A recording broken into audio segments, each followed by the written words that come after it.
बधाई देता हूं जो नेहरू जी ने इसरो स्थापित किया था। आज से 75 साल पहले जो कल्पना की थी आज साकार हो रहा है, तो सबको मैं बधाई देता हूं। 1962 के फरवरी महीने में होमी भाभा और विक्रम साराभाई के दूरदर्शिता के कारण इनकोस्पार की स्थापना की गई। इनकोस्पार यानी कि Indian national committee on space research. इस सिस्टम का नतीजा है, एक व्यक्ति का नहीं है। ये उपलब्धियां पंडित जवाहरलाल नेहरू के विजन का प्रमाण है। चंद्रयान मिशन की सफलता के बाद भी विपक्ष को कुछ और नहीं सूझता तो दुष्प्रचार करते हैं। ये ओछी राजनीति पूरी दुनिया की है।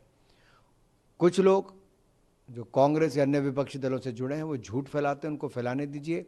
देश सच्चाई जानता है। इसरो की स्थापना किसने की, जिसने भी की, धन्यवाद देना चाहिए और देना ही चाहिए, देश के लिए काम था।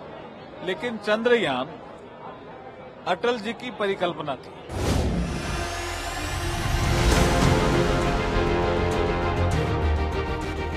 राजनेताओं के इन बयानों को जरा गौर से सुनिए। इन बयानों के एक एक शब्द के मायनों को भी समझिए। इन बयानवीरों को अच्छे से सुनने के बाद आपको समझ आएगा कि राजनीति का स्तर कितना गिर रहा है। 23 अगस्त की शाम 6:02 पर पूरी दुनिया जब भारत का लोहा मान रही थी, चांद के दक्षिणी ध्रुव पर जब चंद्रयान 3 इतिहास रच रहा था, तब ये राजनेता देश के वैज्ञानिकों को बधाई देने के साथ साथ क्रेडिट पॉलिटिक्स भी खेल रहे थे। बधाई देता हूं जो नेहरू जी ने इसरो स्थापित किया था। आज से 75 साल पहले जो कल्पना की थी आज साकार हो रहा है, तो सबको मैं बधाई देता हूं। ये उपलब्धियां पंडित जवाहरलाल नेहरू के विजन का प्रमाण है, जिन्होंने इस बात पर जोर दिया साइंटिफिक टेम्पर ही एक स्वतंत्र राष्ट्र के विकास की भावना को आगे बढ़ा सकता है। उनके लिए विज्ञान लोगों के लिए जीवन में तेजी से बदलाव लाने का प्रमुख साधन था। भारत के अन्य प्रधानमंत्रियों ने भी इस भावना को आगे बढ़ाया। मानसिकता से काम करते हैं और पिछले कुछ वर्षों में इसरो की पार्टनरशिप भी जो भागीदारी है, जो अलग अलग शिक्षा के संस्थान हैं, निजी क्षेत्र के छोटे छोटे कंपनियां हैं, स्टार्टअप्स जिसे आज कहते हैं, उनके साथ जो भागीदारी का कार्यक्रम इसरो की तरफ से हुआ है, उसका भी असर हम देख रहे हैं। मैं एक बात स्पष्ट कहना चाहता हूँ, भारत की इतनी बड़ी उपलब्धि है, इसमें कुछ भारतीय ऐसे हैं जो बदनाम करने का प्रयास करते हैं। ये ओछी राजनीति है। अगर आप देखेंगे आज तक 89 अगर ऐसे मिशन हुए सैटेलाइट के, तो उनमें से 47 सैटेलाइट्स मोदी जी की सरकार के समय पिछले 9 सालों में गई। कुल मिलाकर 615 करोड़ रुपया चंद्रयान मिशन पर खर्च हुआ, जो पिछली बार से भी 300 करोड़ रुपया कम है। और यही नहीं रुकने वाले, भविष्य के लिए शुक्र और सूर्य पर जाने के लिए भी तैयारी है।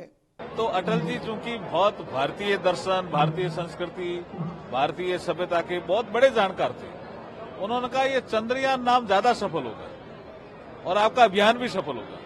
वैज्ञानिक उस समय पूरा मन बना के नहीं आए थे कि हम चंद्रयान मान जाएंगे, लेकिन अटल जी के आग्रह पे उन्होंने इसको चंद्रयान माना। अब इसमें क्या पॉलिटिक्स करनी, अटल जी का नाम नहीं लेना चाहिए क्या? प्रधानमंत्री नरेंद्र मोदी जी ने नेतृत्व दिया, इसमें क्या दुविधा है भाई आपको? प्रधानमंत्री जी पिछले चंद्रयान 2 के समय वहीं पे थे पूरी रात। ऐसा कोई प्रधानमंत्री रहा है? और कहते हैं प्रधानमंत्री जी का कोई योगदान नहीं है।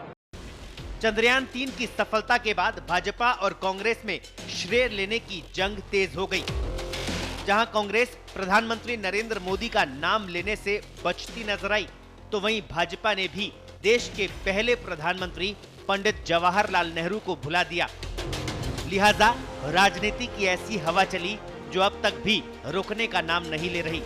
अब सवाल ये कि चंद्रयान 3 की सफलता का श्रेय किसको दिया जाए। इसमें कोई शक नहीं कि इस सफलता का श्रेय इसरो के वैज्ञानिकों की उस टीम को जाता है जिसने 4 साल पहले चंद्रयान 2 की विफलताओं से सबक लेते हुए चंद्रयान 3 मिशन को सफल बनाने के लिए दिन रात एक कर दिए। कुल मिलाकर पहले सेना के शौर्य का सबूत मांगना और अब देश के वैज्ञानिकों की उपलब्धि पर सियासी रोटियां सेकना राजनीतिक दलों की आदत सी बन गई है। राजस्थान, मध्य प्रदेश और छत्तीसगढ़ समेत देश के 5 राज्यों में इस साल विधानसभा चुनाव और अगले साल आम चुनाव है, लिहाजा राजनीति होना स्वाभाविक भी है। अब देखना ये होगा कि चंद्रयान 3 की सफलता पर शुरू हुई सियासत का देश की जनता पर कितना असर पड़ता है, और देखना ये भी होगा कि भाजपा इसे चुनावी मुद्दा बनाती है तो कांग्रेस इससे कैसे निपटती है। पत्रिका टीवी के लिए जयपुर से दर्श शर्मा की रिपोर्ट।